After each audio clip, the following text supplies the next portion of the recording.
Welcome back everybody, it's DestinysJesus here. Today we're going to be comparing 3 levels of trios. We're looking at Bugha, Clix and Bizzle, who got first place in week 1 of FNCS. They won 3 games. I'm looking at how they were to take kite and dominate the end game, as well as some mid-game positioning things you guys to learn from. We're also going to be looking at SypherPK, Nickmercs and G2 Coop, who actually did really well and they got to the semi-round. There was a couple mistakes there that we're going to be analysing on what they need to work on, and then we fill in the role of our semi-pro team. And for our beginner team, we're going to be looking at a team that didn't qualify through the opens and didn't do too good in the cash cup recently, and looking over some of their mistakes that they make that I know some of you guys might be making, as well as your own gameplay that you can learn from. As always, make sure to leave a like on this video and also subscribe if you're new and not currently subscribed. Now for our beginner level players, I'm going to be choosing these 3 guys. One of them is my long-time Twitch viewer, so make sure to go follow my Twitch. I do these videos weekly and I do them from just people in chat and people that are subbed.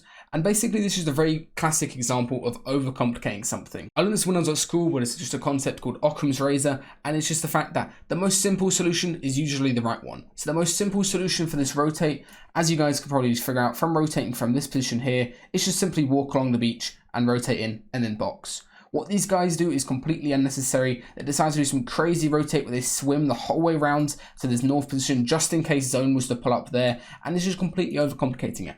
Obviously, there'll be a very small chance where this actually works, but what happens instead is they scout, they rotate, they end up getting a little bit split as they leave their base here. Now, as they begin their rotate, they're not entirely grouped. One guy gets caught up from behind and gets sniped, and then this just ends very badly. He just gets sprayed by the entire server, absolutely nothing to do in his position, and his teammates have completely abandoned him. If all 3 were here holding these walls, and there was some slight miscommunications issues, I'm sure, then they would have been able to save him, but instead they rotated over here, and they basically just given up at this point. It's pretty funny what these guys ended up doing, is the fact they'd completely given up on their teammate, realised he was dead, and they just started L-dancing on him.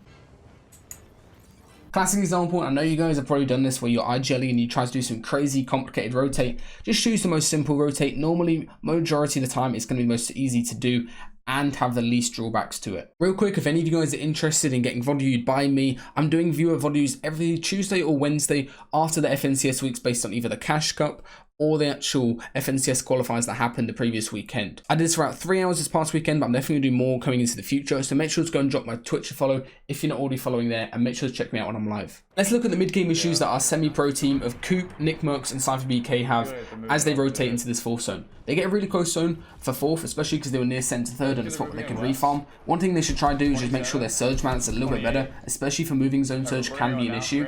And also just making sure that Coop, as he's eye-gelling, calls his rotate a lot earlier. As you can see here as they rotate out, Nickmercs is a little bit behind, and this can lead to just getting split and then one person at the front getting beamed. Coop ends up just getting in on kind of a low ground layer. Not really the most optimal, especially because of the fact they can't really rotate as easy later on. And also they're not in the best position mats-wise. They were on a spot where they could completely refarm and get in a really good position to just scout around and get a lot of info, but instead they go low ground and not really able to get the most surge. First things first, for our pro team of Bizzle, Clix and Bugha, these guys basically in terms of positioning, position themselves dead center in 3rd zone in the spot where they can refarm. Really good fundamentals and trios, just trying to make sure you've got max mats as much as possible going towards late game, and they also get a free refresh here. Whenever you're in a sand zone, always make sure you try to be aware of who's in sand, because you can pop them out and then multiple people on your team will spread at the same time and they can't build for like 1 second as they jump out. They get a free refresh there. Bizzle, as we're watching his POV, harpoons the loot over and he able to get the full max refresh for his entire trio just by safely building over to it. And loads of people have asked me, how do you rotate to a max distance 50-50 like Coop, SypherPK and Nickmercs have in this game?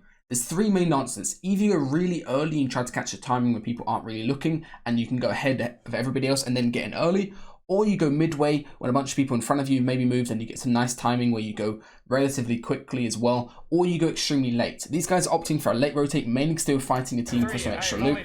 So as you can see here, one thing we want to make sure you utilize is bounces. Trying to get as effective bounces as possible and making sure that you loot these off spawn and get at the spot where you have a lot of floor spawns so you can actually get them consistently. These guys bounce her again one more time. Cooper's leading. Make sure your teammates are sticking to you as much as possible so you don't get split and get boxed. He comes up and over here, making sure to utilize all these old builds that have been placed earlier and that are empty currently. One thing that I think would be really useful is just to mark where you're trying to go to. Mark maybe this metal base and see how deep is that in zone. Mark maybe the base over to the left and just figure out exactly where they want to end up, rather than having to waste a load of hard mats expanding in over and over. They get into a good spot in between a few teams and they need to make sure that they hold their walls so they don't get sprayed. But that rotate was pretty much perfect and they got a full mats refresh from that team earlier. Now when it comes to high ground, especially in 50-50 zone going into first moving, there's 2 really important things to think about.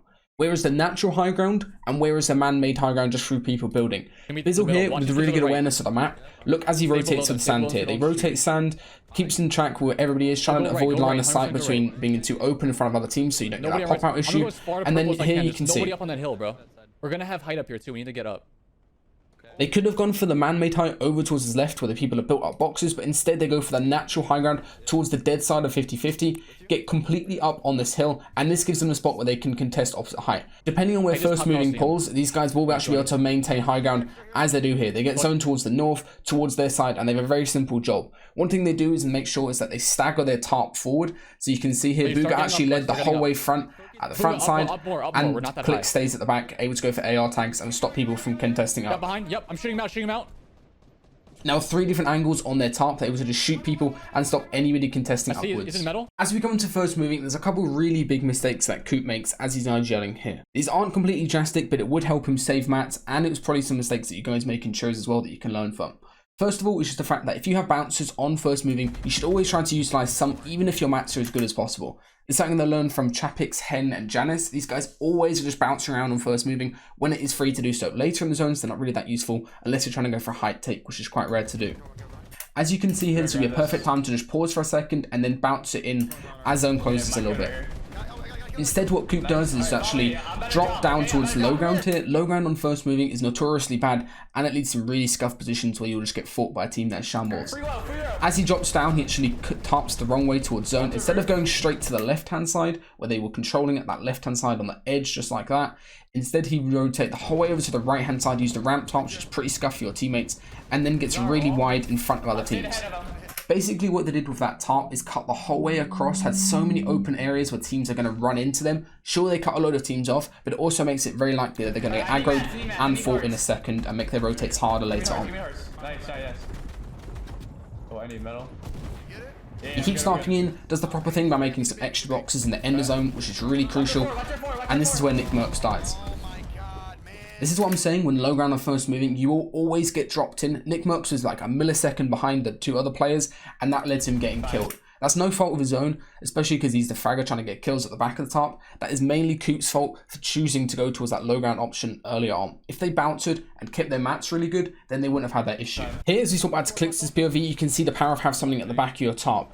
Bugha's tarping the whole way forward, Bizzle's kind of playing that mid-top position, and Clix is just on the back end and making sure nobody can test up, and especially trying to monitor where the RPG is in the server at this point. You can go for loads of AR beams, and he also has this off angle where if somebody was to try to contest up, here's a really nice beam angle from behind. Gets a free kill, another player contests up, and he gets a beam on them, so they stop contesting height, and they're forced to drop down. As you can see over on the front side, Bugha is basically just connecting over and over with those double low-down walls, and then Clix decides to start playing Ultimate. Ultimate is something that people are kind of neglecting this season, and it is extremely important that you make sure you actually have somebody playing Ultimate so nobody can test height, especially on first moving. Later on in zones, when there's less people alive, and height, second height especially, is falling down a bit more, is a bit more established, you don't need to play Ultimate, but for first moving, it's so important, and you can see how much angles Clix has here as he plays this high ground position. As we come into second moving here, this really stacked endgame, you're going to see a really good tarp that Coop utilizes with SypherPK playing as his duo. First of all is the decision to cut over towards the left-hand side. Intros, if you can control an edge of storm, it will allow you to save so many mats and not get aggroed by as many teams. Because of the fact that they're not getting aggroed at all, Coop is the correct thing and he swaps over to his wood, saving his hard mats for later on where they're going to be in a pressured spot. Hard mats obviously are the best thing to be using endgame because they have a higher HP and they're harder to see through as well when you're getting sprayed. He keeps sticking to this edge the whole way through, blocks off all the essential angles, and then he can swap over to using hard mats in a second. Now he swaps to hard, it gets fully into the end of 7th zone, and then he's in a good position here depending on where 8th zone pulls. One thing they need to be really careful of these walls that aren't theirs, and also trying to be able to utilize these bounces. So if he's had 4 bounces in inventory this whole endgame, and he hasn't been able to use them once. As we can see here in the closing portion of the game, there's 2 really big mistakes that these guys make. They basically have enough mats to go for a refresh kill together, but instead what they do is they get in, get all this edit control. They have 6 different walls as well as the floors and tops, possibly, where they can actually go for edits on different people to get a refresh. Also, one thing to think about is the fact that they do have white heals in trios, especially in the current point format and the current meta. You never want to die with white heals in inventory. Always try to play in your edits for as long as possible. Let Storm overtake you and never die with white heals, especially floppers. Now here, this is exactly what I mean with the edit control. It's all of these different edits to go for plays on different players and force them to come towards him since he's at the front side of the zone. Instead, Coop gets really over eager and he runs out towards his other player. Sypher gets jumped on because they got a little bit split, and now Coop's forced to play solo with no mats. Right here, he just gets sprayed. He's not able to play his white heals and Storm for long enough, and he just dies with all of that heals in his inventory, and they only got 11th place, which is only like 6 or 7 placement points. There's a couple of really key mistakes that these guys are making that they can fix before next week, but the main thing is the fact that they need to make sure that they're always putting themselves in a good position on first moving and on a higher layer. That's basically the most consistent thing that you can do to fix your endgame mistakes in trios, is just being on a higher layer and giving yourself more options later on where you're not going to get jumped on. One thing that Bugha Bizzle Clix do really well, especially coming towards the late game and the actual final moving zone, is just understand the fact they need to have somebody set up for heal off. This is how they won the other 2 games that they won in this tournament, and you can see here. Clix drops all of the floppers to Bizzle, setting up him for the heal off, while Clix drops to go for a refresh. They need to get ammo first of all, and they also need some mats to actually win this game. You can see how Clix is just supported by Bugha, who's just calling for him as much as possible from above. This is basically his perfect play. Gets a free kill from somebody jumping on him, and then he's able to come up and re-establish with his teammates. They got the kills, and they also got their armor, which is what they needed to win this game, and they have the heal off set up perfectly. No risk taken in that play. Obviously, if he went down there, they still would have had the heal off set up on high ground.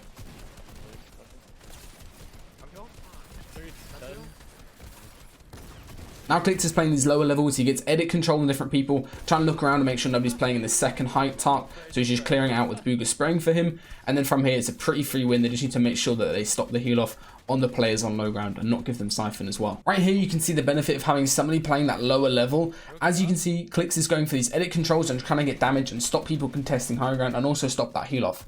Bugha Bizzle is still playing the ultimate height position up top, so Clix is safe in doing so as he goes for this play. They deal with the people contesting height. Clix shots down, hits some really nice shots on these last 2, and the last one dies right there. Perfectly played with trying to interrupt the heal off while keeping Bizzle really safe with Bugha supporting him. These guys are so dynamic in their roles endgame, especially when playing on height, that they never take any over risks with their gameplay.